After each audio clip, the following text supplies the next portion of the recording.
So very good day to all of you friends. So recently we did a webinar on video evidence and we get a very good response about the webinar, and we received so many requests from the participants that they want the webinar to be shared. So upon the request of so many persons, now we have decided to go with the recording of a series of the webinar on the video evidence. So that would start from whether the video evidence which you are relying upon is a genuine or false one. Then we are going for the admissibility of the video evidence, followed by the authenticity. Then we will be going to explain how, as a common man, as an advocate, you can find out whether the video evidence is genuine or false. So at least prima facie detection can be done. That does not require any expert skill. After that, we will come to the what are the advanced technique to do it. Then in the last, one of the main issues, which as of now is being faced by the investigation agency, is identifying the person in a video, particularly where the video is not clear or the image is blurred. So then what are the techniques which are required to be used for identification of the person? So now let us come to our first topic. Let me share my presentation.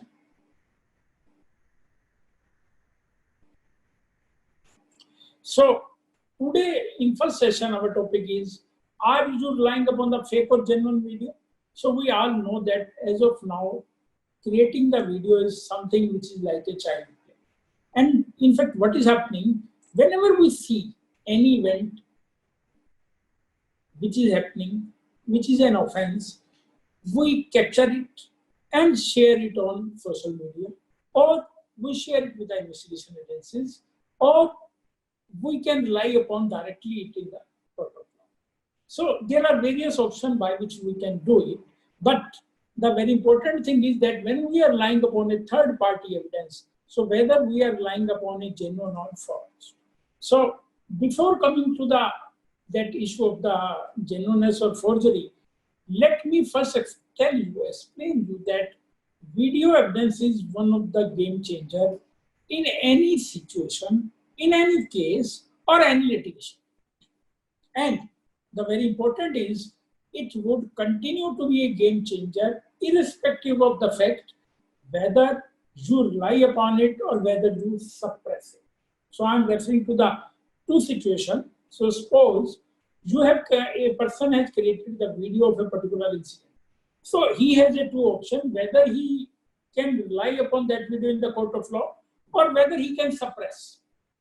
In both the cases, it would be a game changer. So let us come to first case. So we have one case which is a reported judgment in the matter of Kishan Tripathi versus State of Delhi, and the case is of the murder. Murder was committed, which was captured by the CCTV footage. And the important part here is that there is no eyewitness to the murder. So the entire case of the prosecution was relying upon the CCTV footage. After the trial, when the conviction was done by the trial court, matter went to the High Court, where the defense had challenged the content of the hard disk, so basically the CCTV footage, on two grounds. The ground number one was that since it has been accessed by the police for making a copy, it has been altered. And the second contention of the counsel was that it is not prepared by someone, it is automatically one. But here the very interesting part was that since the original hard disk was seized by the police, court, in order to verify the fact, run the video in the open court. And after looking at the video and its content, the court observed that the content of the video are such that which can be seen by anyone, and when a person sees, it is also in a position of witness who witnessed the event, though event has happened earlier. So court with this observation relied upon that material and convicted the accused. Now coming to the second situation, where again there was a video but which was suppressed and court draw the adverse inference. So here the fact of the case was, again the case was of murder, and murder was committed as first floor of the hotel. Consequent to the murder, when the police investigated the case, the accused took the plea that CCTV footage is sufficient to establish his innocence. The police have seized the CCTV camera hard disk, but they have not relied upon it, they have not produced it. The case resulted into conviction, but when the matter went to the High Court asked the police, what is the status of CCTV camera? Police failed to explain. Then the Supreme Court observed that once there is a piece of evidence like video evidence, which is the best evidence, and if it is not produced or suppressed by the police, it amounts to suppression of the best evidence, and the court can draw the adverse inference. And in this particular case, the court drew the adverse inference and acquitted the accused only on this ground. So here, whenever any electronic piece of evidence is there, like the video, so it has to be handled with the two perspectives. Perspective number one, to prove the case. Perspective number two, to rebut the defense of the opposite party. The reason is, if the opposite party know that the video has been created, but you are not producing it, it allows the court to draw the adverse inference. So that we need to keep in mind. Then we are coming to what are the challenges of the video evidence. So first challenge is regarding the event time authentication.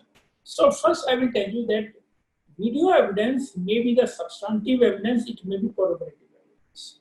In case of corroborative evidence, the event time authentication makes a lot of difference. For example, in number of cases we have seen that the video is created not of the event offense, but something which is connected with the offense. For example, the accused have been seen just moving from that place after committing the offense.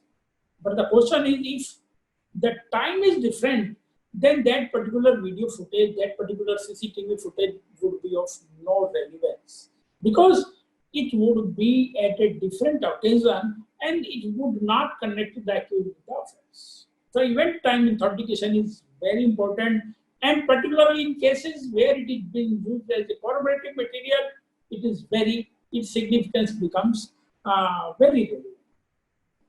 Second is the source authentication. So sometimes it comes that the video have been created using CCTV camera, using video, using some spyware. So source authentication becomes very important while evaluating the authenticity of that particular video. Now source can be a device. For example, if you are making with a mobile, it can be a device. But if you are making it using some computer, other computers, laptop or other media, where you are using some particular software for making it, then in that particular case, you may not get the detail about that device, but about the software. But in both cases, the authentication of the device, authentication of the software will add to the authentication of the video. Now coming to the forgery of the video. So forgery of the video can be because of the multiple reasons. Number one, that the accused person changed the frame. So basically they are changing a part of the video. Second is the manipulation in a particular frame. So in a particular frame, they are changing the picture. So that means there is some content which is either removed or there is some content which is either inserted. Third comes re-recording, because once you manipulate and you do the re-recording, so then it becomes very difficult to get the evidence of manipulation. So whether we would be able to unearth the re-recording or not, so that's the another issue.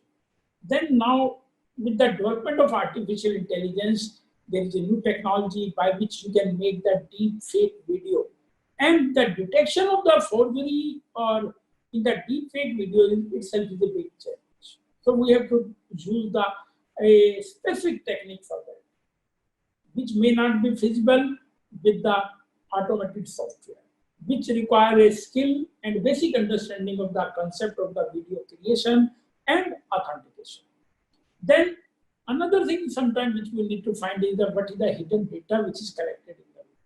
So that is being used by the terrorists, that is being used by the criminal, and sometimes when the forgery is done, some two frames are combined with each other to create some fake frame. In such cases, tracing the hidden data from the frame becomes very important. And in the last, identifying the person in the video, which sometimes will become a challenge when the video is taken from a longer distance and the picture of the person in the video is not clear. So these are some of the challenges. Let us come to all these challenges one by one. So event time authentication. So when we refer to the event time authentication, I would like to share one case with you. So there was one sting operation conducted by the one of the news channel in Delhi, where they conducted the sting of the few police officer while they were taking the bribe, and on that basis the FIR was registered, and now the cases are under trial. So what happened in this case?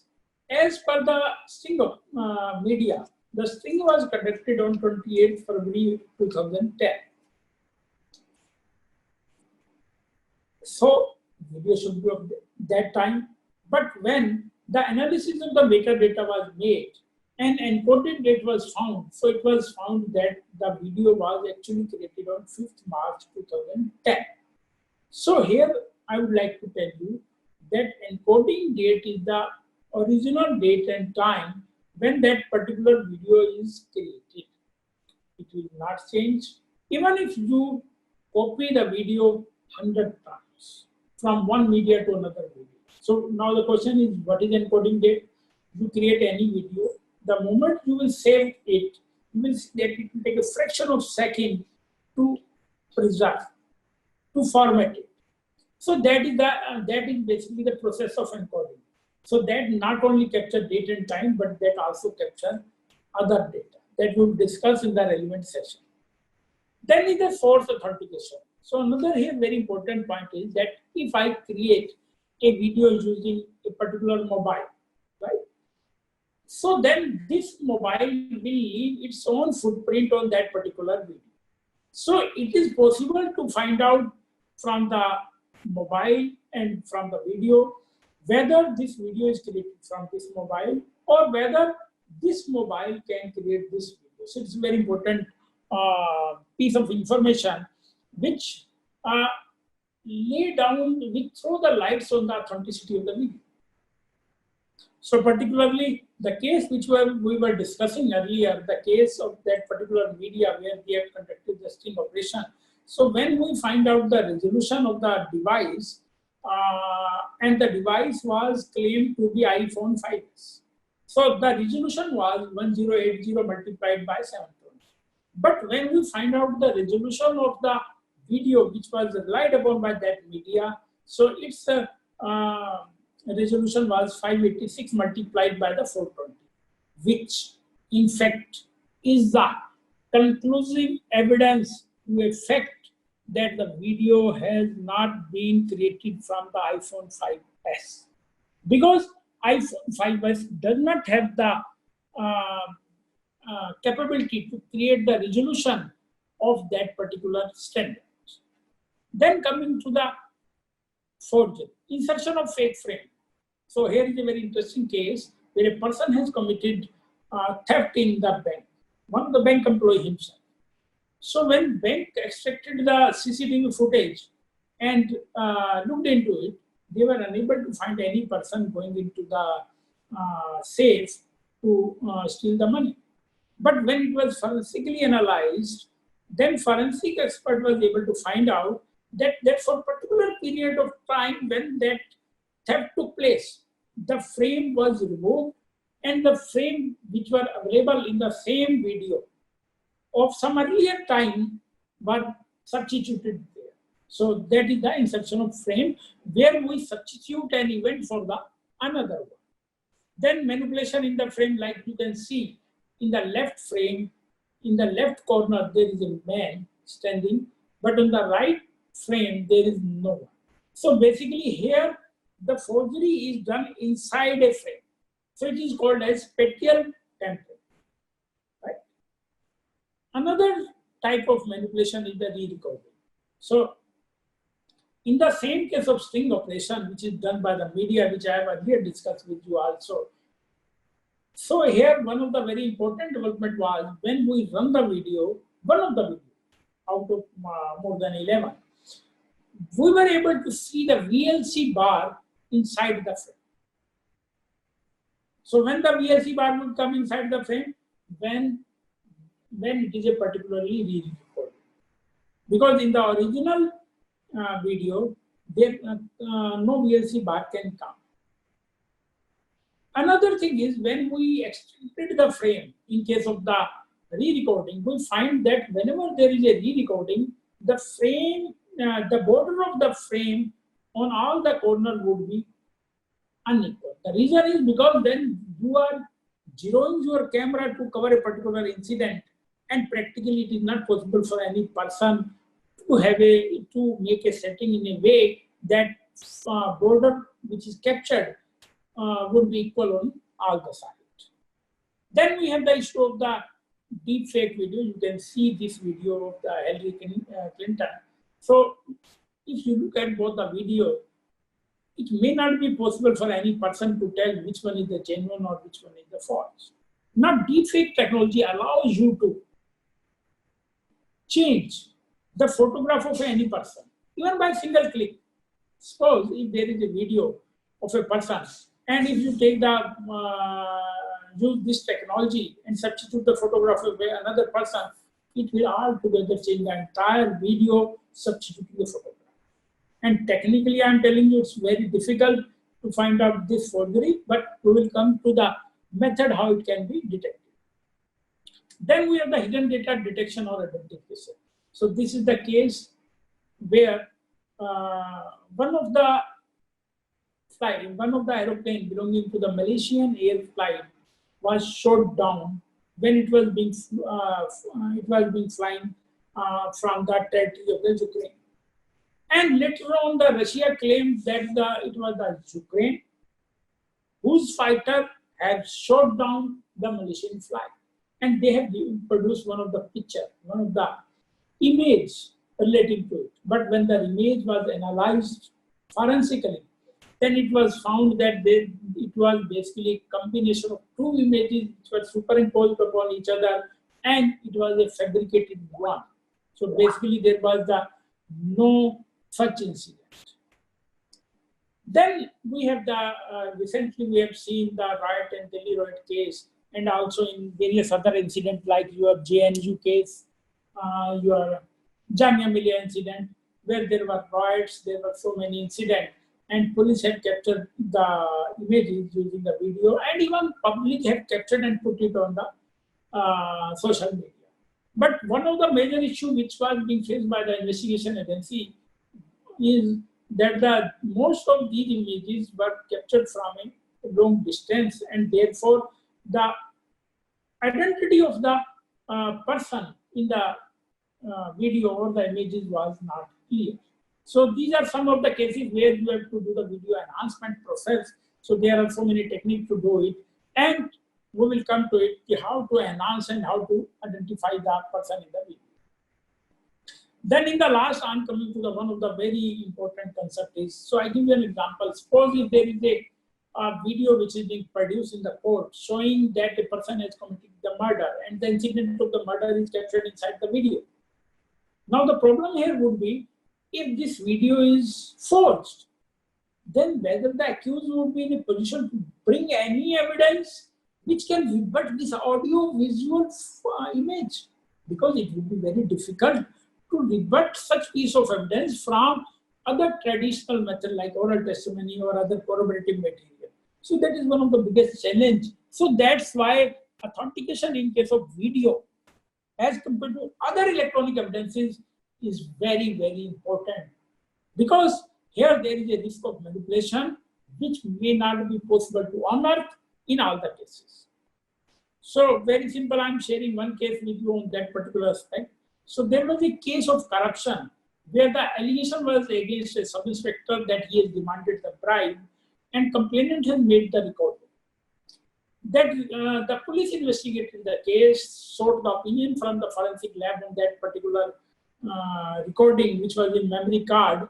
The forensic lab has given the opinion that it is authenticate and also the voice matches.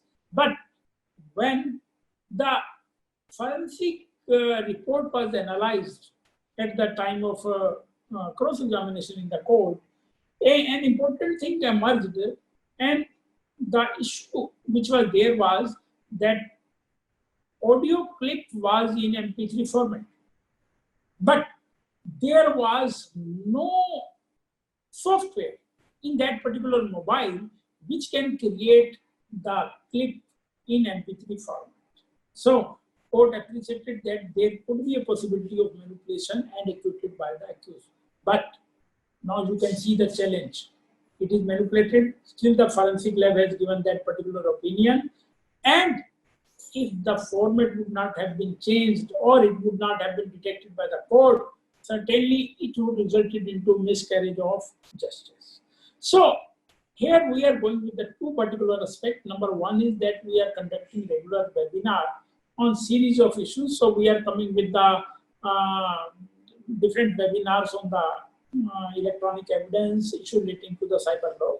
And the another is that following this video, we are going to have 5 or 6 another different videos which would be dealing with the issue relating to the electronic evidence. So you can always put your question here. You can also send me the email. You can also put the question on our these social media website links, LinkedIn, Twitter, or Facebook. With this, I'm closing this session. I'm thankful to all of you for looking at this video and giving your feedback. Thank you. Thank you.